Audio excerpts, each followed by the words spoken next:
Hello and welcome to Shop Talk with Dan the Man. Today's video we're going to talk about this. This is a Sub-compact recip saw. This is made by Ridgid. We're going to do a 1-year review, so pros and cons and some final thoughts on this saw and how it handled throughout the year. Would I recommend it again, and should you buy it? Stay tuned to find out more. Hello, if you're new to this channel, my name is Dan Shannon. I enjoy woodworking as a hobby and being out in the shop. On this channel, dive deep into my shop as we explore tools and tool reviews, as well as chatting about everything related to woodworking. If this grabs you by the tool belt, please subscribe to my channel if you want more videos like this.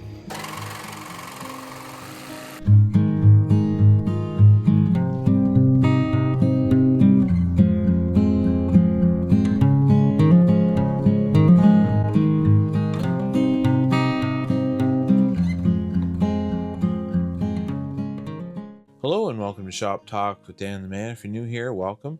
If you're returning, thanks for coming back. Today's video we're going to talk about this. This is Ridgid's Sub-compact Reciprocating Saw. So they have a bigger model, which is right here. You can buy full size, and then they have the Sub-compact. So originally I used the full size, and I used that quite a bit.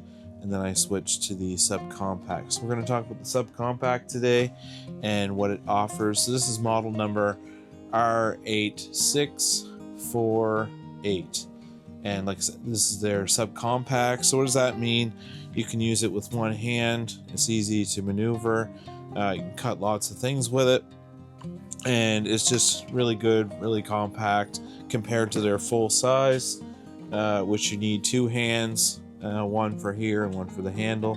So you can definitely see the format is a fair bit different with using this saw. So let's jump right into the pros of this tool, and then we'll get into the cons, and then I'll do some final thoughts. So should you buy it again, and is it something I would recommend for your shop? So let's go over the pros.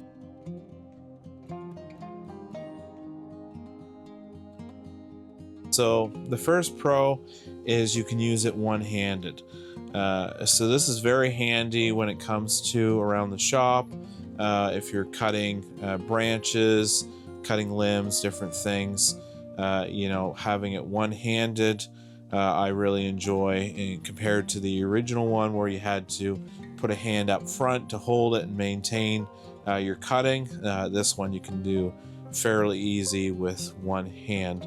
It's lighter than the full size. It still has a fair bit of weight, especially up front where the motor is. It's a little top heavy here, but if you have a bigger battery pack, this is just the 2 amp hour, but if you had a 6, it would definitely counterbalance this a little bit better and give you a bit better run time. The second thing would be it being lighter. And then the third advantage of this is it having multiple uses or multi-purpose. And what do I mean by that? Well, you can tell there's a bunch of mud on it, and there's a bunch of mud in here, and the guard, the shoe on the front is all scraped up. So I've used it a lot throughout the year, so it's definitely had its time with me in my shop and outside, but just multi-use. So if you're out and you have trees, you can put on a pruning blade and then, cut some branches off trees. Had some roots, that's why there was some mud on here. There's a bunch of roots I had to cut in the woods, and this is great. One-handed, you can get down into the ground. You get a longer blade on it, you can really dig deep. So yeah, just the multi-use. A lot of times when I'm using my table saw in the shop, I'll be cutting wood and you have little strips left over. If you're cutting longer pieces, well, they're all over the floor in the shop, and it's very easy to take this one-handed, grab the pieces to break them down and just cut them to smaller lengths so you can put them in your wood stove or burn them at a later date. So yeah, just multi-purpose tool when it comes to cutting options, and I've used it here in the shop to cut some offcuts, and yeah, just super useful when it comes to your shop. Now, go over the cons.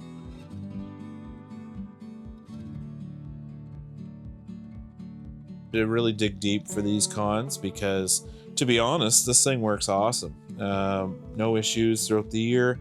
You know, you can tell there's some scratches, like I said, on the shoe here from being used as mud, whatnot. So it's definitely held up. But the cons, a couple people made some comments about the trigger here and the switch, so the locking switch. It's kind of flimsy. You know, when it goes back and forth, has a little bit of shake to it. So, like I said, this kind of nitpicking. Trigger feels all right in the finger. It's not too sloppy. You know, it's got good response time. You know, it's got variable speed in the trigger, so you can slow down your blade or speed it up depending. But yeah, just that slider locker just seems a little bit flimsy. It's not too solid. I don't know if you can tell there or not. I'm moving it a little bit, but yeah, just kind of, you know, flimsy a bit. But other than that, you know, the grip, the rubber, everything else seems fine. And the second con I would say about this tool, and it's not really a con against this tool, it's basically using the right tool for the right job. And I found if I was doing bigger work, meaning if I had to cut out a rotted joist and put a sister joist next to it, or if I was doing a wall in a house and I had to cut out a wall, cut some studs out for a reno, this definitely wouldn't be the tool personally I wouldn't go for. I would stick with its older brother, the big recip. And the reason is because of leverage. This being two hands, if you're cutting down through studs or above, you can put a lot of pressure, downward pressure on the end of this to give you better cutting. Whereas this is just one-handed, so I mean, you know, it's kind of awkward to get that more leverage. So I wouldn't say it's a con per se, just I prefer this tool for the job. So cutting, demolition, anything like that, I wouldn't grab this. I would grab the original one. Just like I said, you get some leverage on each of your cuts. So yeah, not really a con, just preference on job performance and what you do with it. But I could see how some people will be like, well, that's kind of a con, because if I didn't own this already and I had to do demolition work, this might not be the tool I would run and get. I would get the original recip, not the subcompact. So, but like I say, every tool in your shop has its purpose, and not all tools are the same. So you kind of have to look at the window of what that tool was designed for, not compare them at the same thing, because they're two different types of tools and they do two different types of projects. All right, so I think that's pretty much it. I'll talk about blades for a second. Right now, I'll take the battery off. Good safe practice. This blade that's on here is Diablo. I did buy some cheaper blades. Like I mentioned, these are Shao blades, and you can get them in a nice rolled out jacket, so it's got its own little carrying pouch. But these blades, what I would say at the end of the day, these blades are good in a way because it gives you a whole bunch for a very low cost. Well, what I've learned is a lot of times you get what you pay for. So this gives you variety, gives you metal, gives you wood, gives you kind of all-purpose for PVC pipe, etc. But the blades aren't made that well. Now, with that said, if you're only going to use this tool a little bit, so maybe you only have one job that you know that you're going to use this tool for, maybe go with the cheaper blades just because you're not going to use it that often. But if you're using it a lot like I do, these blades do not last at all. You can see there they heat up a lot and they start to bend. They bend very easy, and I think it's just the steel is not very good quality, and you can see there the teeth are starting to round over, and that wasn't a crazy amount of use. Whereas the Diablo blade that I got, this is incredible. You know, it's got a very high heat tolerance. You can see there it's turned color a little bit from me using it a lot. And the teeth, they don't round over. They're designed in such a way that they're at an angle, so they naturally cut through the wood. This is a wood blade, and it just keeps cutting and it keeps it sharp all the time. I'm very impressed with the quality of the Diablo blade.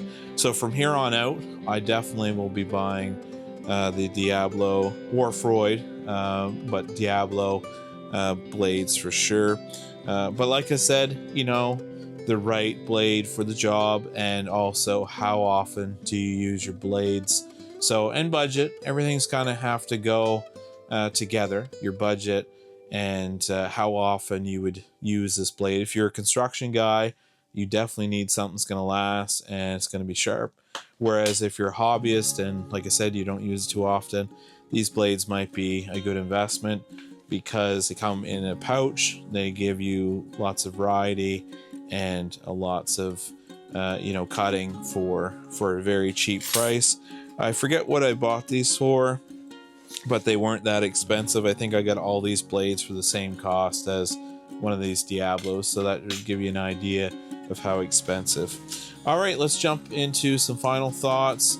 You know, I just want to talk for one more second about batteries. All your batteries will work on this tool. If you're not familiar with it, I did a full review of this tool, so maybe just watch that. That will give you more information than what I could share here. I'll put a video right here for that, so just watch that if you want to kind of bumper to bumper view on this tool. All right, let's jump into some final thoughts. Would I recommend this? Final thoughts.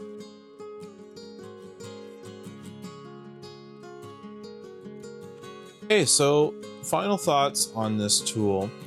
It's a great tool for a multi-purpose jobs. Like I mentioned in the pros, I was cutting scrap in the shop, I was out cutting roots, branches off trees. It's just a great one-handed recip, and because it is subcompact, you know, you don't have to use it with two hands, and it's not hard to maneuver. You can get into tighter spaces just because of the blueprint of the tool is not very long. So yeah, just kind of a multi-purpose tool that way. And like I mentioned, the one-handed part of it. Would I recommend this tool for you in your shop? Absolutely. Even though I own its bigger brother, the full size, I still would recommend having the small, just because I mentioned this already in the pros. These are two different tools, and we've already kind of covered that. But yeah, definitely recommend this for all those multi-purpose situations in your shop. And don't forget to register this with the LSA. You have 90 days. Go on their website, type in your receipt information, and don't forget to register. You have, as long as you can pull the trigger for the batteries and this machine, it will, Ridgid said they will honor that and fix it, parts and labor. Is there anything else I can think of for final thoughts? Basically, I've covered everything. Just jump into the Diablo for the blade lineup. I would say you'll be extremely thrilled that you did, compared to some of the cheaper blades. Just performance, hands down, incredible blades. You know, so at the end of the day, yeah, I would back this 100%. I don't want to take any more of your time. Thanks for watching today's video. If you're not part of the Shop Talk family, you'd like to be, please click on that subscribe link down below. We'd love to have you on board. And as always, it doesn't matter how big or how small your shop is, just get out and enjoy it. Use your tools you have. If there's something you don't have, you know, maybe wait for a sale and slowly build up your shop. And if you don't have a shop, maybe watch a video, I'll leave it right here, of whether you should have a shop or not have a shop. Yes or no to owning a shop. I will catch you on the next one, and don't forget to give me a thumbs up. Have yourself a great day, and I'll see you on the next one.